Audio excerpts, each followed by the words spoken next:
अस्सलाम वालेकुम। ये आज फिजिक्स लेक्चरर का पेपर हुआ था। फर्स्ट टाइम फीमेल का हुआ था और सेकंड टाइम मेल का हुआ था।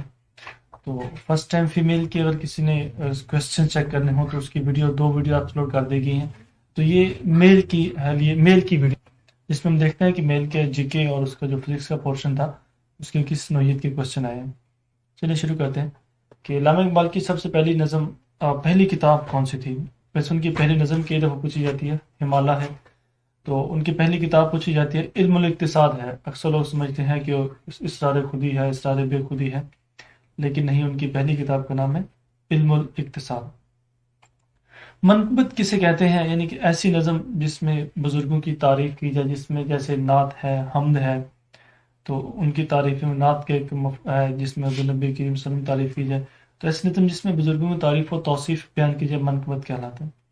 मुस्लिम लीग का क़याम कब अमल में आया? तो दिसंबर 1906 में मुस्लिम लीग कायम की गई ढाका में।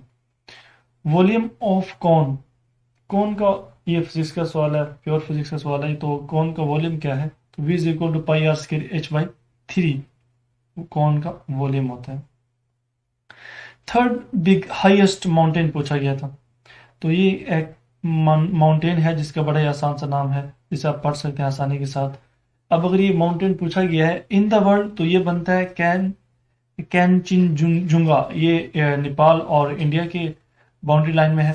तो गैशर ब्रह्म अगर पाकिस्तान का पूछा गया तो गैशर ब्रह्म 1 जो है ना, ये पाकिस्तान का थर्ड हाईएस्ट माउंटेन है। पहला K2 और दूसरा नंगा पर्वत, थर्ड पाकिस्तान का ये माउंटेन आता है।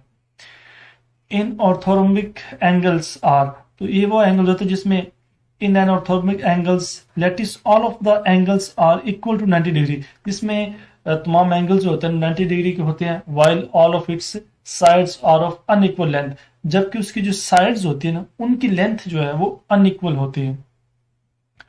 First orbit radius of hydrogen atom is, वो बनता है 0.053 नैनोमीटर। किसका? हाइड्रोजन का रेडियस का फर्स्ट ऑर्बिट जो है। पाकिस्तान शेयर न्यूक्लियर एनर्जी, तो पाकिस्तान की जो न्यूक्लियर एनर्जी का शेयर है ना, वो है 7.5%। कासिम सुलेमानी डेथ रिटेलिएशन, तो उनका जो डेथ का वाकया है, कासिम सुलेमानी एक लीडर थे इसके ईरान के, तो उनकी डेथ जो हुई थी 3 जनवरी 2020 में हुई थी। इन 1945-1946 इलेक्शन मुस्लिम सीट्स, तो मुस्लिम लीग ने कितनी सीटें विन की थी 45, 49, 46 के इलेक्शन में? अगर ये सवाल की कुछ सवाल ऐसे हैं जिनकी स्टेटमेंट क्लियर नहीं है, क्योंकि अभी कुछ सवाल एग्जैक्टली मिले नहीं है, तो स्टेटमेंट अनक्लियर होने की वजह से उनके जो आंसर्स हैं उनमें मिस हो सकते हैं कि वो आंसर रॉन्ग हो।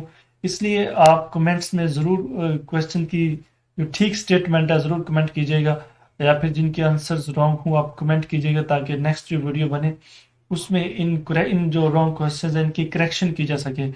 इस वाले से आप जरूर कोऑपरेट कीजिएगा। तो अब ये क्वेश्चन की स्टेटमेंट ठीक तरह नहीं मिली, लेकिन अगर ये नेशनल असेंबली का पूछा गया था तो नेशनल असेंबली की टोटल 492 सीटें थी, उसमें 435 सीटें उन्होंने विन की। और प्रोविंशियल असेंबली की बात करें तो 30/30। एंटोनिम ऑफ कनकॉर्ड का एंटोनिम, ये पीपीएससी का और एफपीएससी का बहुत फेमस एंटोनिम है जिसको पूछा जाता है, जिसका सिनोनिम भी पूछा जाता है। तो डिस्कॉर्ड, कनकॉर्ड होता है इत्तेफाक करना, एग्री करना किसी चीज से, तो डिस्कॉर्ड और डिसएग्रीमेंट ये इसके एंटोनिम्स बनते हैं।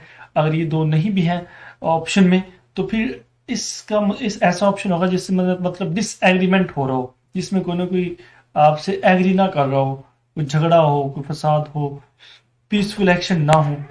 आयोडीन डेफिशिएंसी जो है ना, ये इंडेमिक गोइटर, इसकी आयोडीन डेफिशिएंसी से ये बीमारी पैदा होती है जिसे कहते हैं गोइटर या गिलहट भी बोलते हैं। पंजाब की स्मॉलेस्ट डिवीजन पूछी गई थी, बहुत ही आसान सा सवाल था, साहिवाल है। साहिवाल के हवाले से एक और सवाल भी आता है कि ये साहिवाल डिवीजन कब बनाई गई थी, ये भी आप जरूर देखेंगे। शी टेक्स लेसन 2, तो 2 के बाद हमेशा वर्ब की फर्स्ट फॉर्म आती है, तो लर्न आएगा, लर्निड नहीं आएगा, तो learn how to teach. Dividing computer network in section, तो इस काल, तो कंप्यूटर को नेटवर्क को उसको सेक्शन में डिवाइड करना कहलाता है subnetting. The focal length of convex क्या है? 50 सेंटीमीटर है। अगर हम इसकी पावर की बात करें तो वो होती है power is equal to 2K। Next सवाल था बॉयल्स लॉ। बॉयल्स लॉ देख लेते हैं क्या इसकी स्टेटमेंट है। बॉयजलैंड states that pressure and volume, ये प्रेशर एंड वॉल्यूम को डिस्क्राइब करता है और क्या है ये इनवर्सली प्रोपोर्शनल है दोनों के दोनों। एज द प्रेशर इंक्रीज, जैसे जरी पता जो चीजें इनवर्सली प्रोपोर्शनल होती हैं उसमें अगर हम प्रेशर को इंक्रीज करेंगे तो वॉल्यूम डिक्रीज हो जाएगा, और अगर हम वॉल्यूम को डिक्रीज करेंगे तो प्रेशर इंक्रीज हो जाएगा। अभी ये 17 क्वेश्चंस मिले हैं। अगर आपके पास कुछ क्वेश्चंस हैं, अगर आपके कुछ क्वेश्चन आपको ज़हन है तो आप जरूर कमेंट कीजिएगा ताकि दूसरे जो नाजरीन हैं उनकी हेल्प हो सके। बेस्ट विशेस, अल्लाह हाफिज़।